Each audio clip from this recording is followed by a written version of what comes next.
وقال يا أيها الناس اتقوا ربكم الذي خلقكم من نفس واحدة وخلق منها زوجها وبث منهما رجالا كثيرا ونساء واتقوا الله الذي تساءلون به والأرحام إن الله كان عليكم رقيبا وقال يا أيها الذين آمنوا اتقوا الله وقولوا قولا سديدا يصلح لكم أعمالكم ويغفر لكم ذنوبكم ومن يطع الله ورسوله فقد فاز فوزا عظيما اللهم ارحمنا بالقرآن وصدق الله العظيم وقال النبي صلى الله عليه وسلم إنما الأعمال بالنيات وإنما لكل امرئ ما نوى فمن كانت هجرته إلى الله ورسوله فهجرته إلى الله ورسوله ومن كانت هجرته لدنيا يصيبها أو امرأة ينكحها فهجرته إلى ما هاجر إليه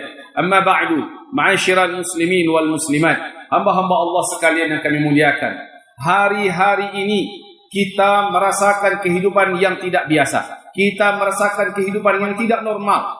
Sesungguhnya pada hari di mana seluruh dunia masih diselimuti oleh virus corona atau disebut dengan COVID-19, semuanya menjadi buntu dan semuanya menjadi lumpuh.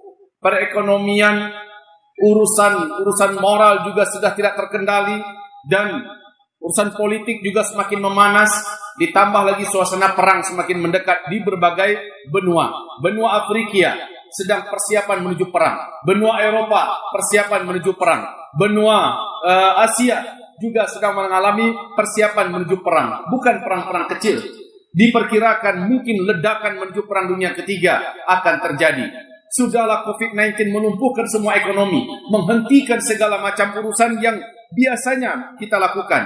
Pada hari ini kita digemparkan lagi dengan berita 28 provinsi di daratan Tiongkok sana mengalami banjir besar.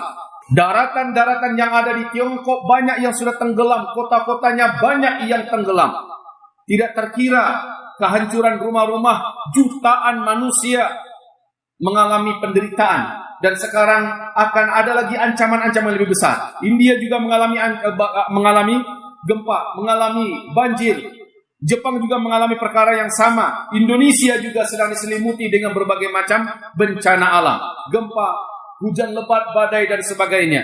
Ke depan akan makin berat kita hadapi segala-galanya. Saudara-saudaraku, maka bagi kita, apa yang perlu kita buat dalam kondisi sekarang ini? Kita ingat pada firman Allah Subhanahu wa ta'ala. Allah berfirman, ya ayyuhalladzina amanu ista'inu bis-sabri was-shalah. Hai orang-orang yang beriman, ista'inu, minta tolong kamu kepada Allah menggunakan sabar dan salat. Dua hal ini tidak dilepas oleh Allah, antara sabar dengan salat. Ibnu Abbas radhiyallahu anhu berkata, di dalam Al-Quran ada pasangan-pasangan yang senantiasa Allah lengketkan, seperti aqimus shalah, pasangannya wa atuz zakah. Seperti atiullah, pasangannya wa atiur rasul, ya. Ada pasangan-pasangan. Nah, apabila pasangan itu ada, satu dibuat, satu lagi tidak dibuat, Allah tidak terima yang lain yang sudah dibuat. Jadi dua-duanya mesti dilakukan. Allah sekarang berfirman dalam ayat ini, ista'inu bis-sabri was-shalah. Minta tolong kamu kepada Allah di hari-hari susah, di hari-hari sulit, dengan sabar. Sabar itu artinya apa? Bertahan dalam ketaatan kepada Allah, tidak bermaksiat karena ada musibah dan bencana. Gara-gara kita miskin lalu kita berakrab ria dengan dukun, kita minta tolong kepada setan, kita merampok, merampas. Bukan demikian. Sabar. Kita tidak akan menghinakan diri kita, apalagi melakukan maksiat kepada Allah Subhanahu wa taala. Mentang-mentang kita diberikan pangkat dan jabatan yang mendadak naik, lalu kita menjadi lepas kendali. Tidak, bersabar sehingga kita tidak bermaksiat kepada Allah Subhanahu wa taala. Kita tidak bermaksiat kepada Allah dengan berzina, dengan memasuki tempat-tempat pelacuran, dengan memasuki tempat-tempat perjudian dan sebagainya. Ista'inu bis-sabri. Tetapi ingat, maksiat ini cenderungnya terbuka ketika kita sedang susah. Ketika kita sedang mengalami bencana, sebagaimana juga terbukanya peluang maksiat saat Allah uji kita dengan kemewahan. Wasta'inu bis-sabri, kamu harus sabar. Arti sabar adalah bertahan. Wassalah, dan minta tolonglah kamu kepada Allah dengan sholat. Ingat ini baik-baik. Sabar dan sholat. Apa hubungannya? Baik, saya bertanya kepada kita semua. Sholat itu dalam Islam diumpamakan apa, wahai ibadah Allah? Rasulullah mengatakan as-sholatu imaduddin. Sholat itu adalah tiang dan tonggak bagi agama ini. Kalau agama ini diumpamakan rumah, maka tiangnya itu adalah sholat. Di tiang itu nanti akan dipasang dinding, pembatas dari tiang ke tiang. Di tiang itu nanti akan diletakkan kuda-kuda sehingga bisa dipasang loteng dan bisa dipasang atap sehingga rumah ini terlindungi. Di tiang itu pangkalnya. Nah, sholat adalah tiang dalam agama. Sekarang, apa hubungan sholat dengan sabar? Jika sholat itu adalah tiang, maka sabar adalah pondasi yang membungkusnya. Ini tiang, pasti di bawahnya ada pondasi. Tanyakan sama para tukang-tukang, mereka paham betul. Tiang itu baru bisa berdiri kalau dikelilingi, diapit oleh pondasi. Ya, di mana berdirinya dan terikatnya tiang tersebut apabila pondasinya ada. Kalau seandainya pondasi saja tanpa ada tiang, maka apalah guna? Apa yang mau dibangun? Mau langsung disusun bata? Mau langsung didirikan dindingnya, atapnya akan hancur runtuh semua. Wajib ada tiang. Tapi kalau seandainya pondasi saja tanpa ada tiang, tidak akan berguna. Sabar tanpa sholat tidak akan bermanfaat. Sabarnya akan hilang. Sabarnya akan dibungkus oleh tanah, ibarat pondasi dalam tanah. Tapi ketika sabar ini didampingi dengan sholat, ibarat pondasi, dia ditemani dengan adanya tiang, maka disinilah baru bisa didirikan sebuah bangunan yang utuh dan bisa melindungi dan menyelamatkan kita. Sholat adalah pendamping daripada sabar. Orang yang berusaha sabar tapi sholatnya pemalas dan lemah, dia tidak akan kuat dalam bersabar. Orang yang terus berusaha bersabar, sementara sholatnya jauh, doanya dengan Allah selalu sepi, bagaimana Allah akan kuatkan dia? Mungkin dia bisa sabar, tapi sabarnya tidak akan berguna untuk melindunginya. Karena rumah menjadi pelindung dari angin yang datang, dari binatang yang masuk, dari hujan yang akan turun. Dan rumah itu baru bisa berdiri dengan adanya tiang. Tiang tidak akan bisa berdiri kecuali apabila ada pondasi. Maka salat dibungkus dengan sabar. Sabar pembungkus tiang, tidak bisa dipisahkan. Saudara-saudaraku, makin baik kita sholat, makin kita jaga sholat, makin disiplin kita sholat, makin sempurna kita mengerjakan sholat, makin baik sabar kita. Saat diuji oleh Allah dengan ujian apapun, kita akan tangguh, kita tidak akan mudah runtuh, kita tidak akan mudah menyerah dan mengalah, dan kita akan tegar, air mata tidak akan panjang bercucuran keluarnya, karena kita sudah dikuatkan, karena sabar dan sholat kita bersatu dalam wujud yang nyata. Wahai saudaraku, ke depan akan kita alami kepahitan ekonomi secara global. Ke depan kita akan menyaksikan bencana-bencana alam yang mengerikan, yang bisa merenggut nyawa dan menghancurkan rumah, menghancurkan peternakan dan pertanian kita. Ke depan kita akan mengalami hari-hari terberat. Maka demi Allah, seberat apapun ujian, hanya orang-orang beriman yang sabar dan sholat yang akan nampak unggul dalam menghadapi ujian tersebut. Mereka tegar, mereka tidak menyerah, dan bahkan Allah tolong mereka. Bukankah Rasulullah juga bersabda, "Man sabara ayastajiballahu lahu 'inda asyada'id wal karim falyukthir du'a 'inda raha."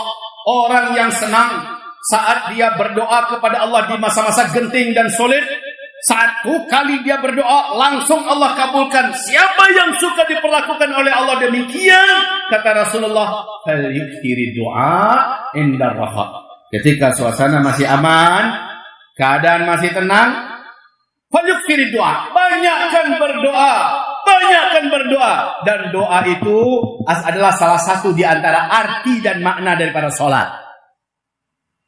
Perbanyak sholat, nggak cukup sholat 5 waktu. Ada sholat qabliyah, ada sholat ba'diyah, ada sholat tahajud, ada sholat duha, ada sholat sunat wudu, sholat sunat tahiyatul masjid, ada sholat sunat hajat, ada sholat sunat taubat. Ada sholat-sholat sunat yang terbentang, sholat sunat mutlaqah bila kita mau, dan seterusnya. Makin banyak sholat kita, makin baik sholat kita, makin kuat tiang kita, makin kuat tiang kita.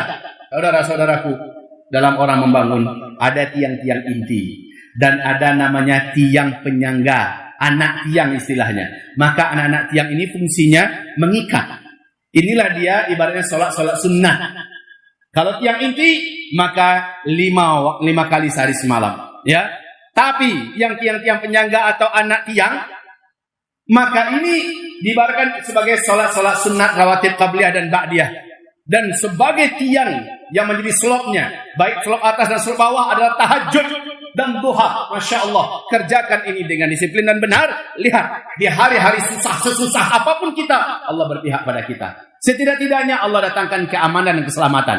Setidak-tidaknya Allah berikan kepada kita solusi pada hari-hari paling sulit dan susah. Insya Allah saudaraku yang seiman, inilah dia nasihat dan pesan pada hari Jumat ini. Mudah-mudahan kita seluruhnya benar-benar menertibkan diri kita kembali, sholat dengan benar, dan didampingi sholat itu dengan sholat sunnah, qabliyah dan ba'diyah kita. Sholat dengan indah, sholat dengan indah, sholat dengan betul, ya, sholat dengan benar. Seperti sholatnya Rasulullah SAW, indah di tampilan, indah di isi, indah di gaya, indah di konten. Maka inilah sholat orang-orang yang khusyuk. Marilah kita melaksanakan kehidupan ke depan ini dengan mengakrabkan dua pegangan ini, sabar dan sholat. Wasta'inu bis sabri was sholat. Khususnya bagi anak-anak kami yang sedang belajar dan menuntut ilmu di sini, kesabaran kalian dalam menimba ilmu, dalam menuntut dan menambah kembali ulum syar'i kalian, menjadi hafiz dan hafizah Al-Quran. Sabar kalian ini akan ditolong oleh Allah dan menjadi kuat bila sholat kalian bagus. Hai anak-anakku, baguskan sholat kalian.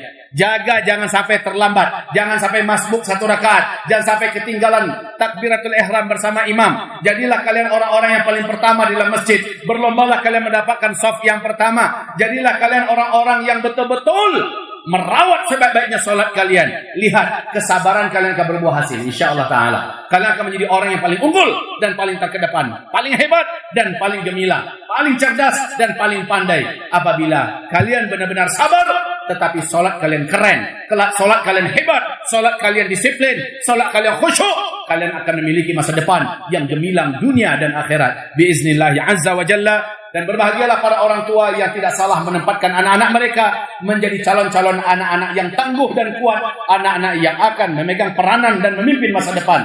Biiznillahi azza wa jalla. Istaghfiru rabbakum innahu kana ghaffara yursilis samaa'a 'alaikum midrara. Alhamdulillah. Alhamdulillahi rabbil alamin. Wassalatu wassalamu ala hadzal nabiyil karim wa ala alihi wa sahbihi ajma'in. ومن تبعه بإحسان إلى يوم الدين. أما بعد عباد الله أوصيكم ونفسي بتقوى الله فإنه لا يفلح إلا المتقون. عباد الله قوا أنفسكم وأهليكم نارا. قوا أنفسكم وأهليكم نارا. قوا أنفسكم وأهليكم نارا. Jaga dirimu, jaga keluargamu dari api neraka Allah. Ini fi'il amal. Imam Asy-Syafi'i dalam kaidah usul fiqih menyampaikan bahwa al-aslu fil amri lil wujub. Bila ada perintah ditemukan di dalam Al-Quran dari Allah atau dari Rasulullah SAW, maka hukum asal perintah itu adalah wajib. Kita mempunyai kewajiban untuk menjaga diri kita dari api neraka Allah. Sebagaimana kita juga wajib menjaga keluarga kita dari neraka Allah. Keluarga kita adalah istri-istri kita.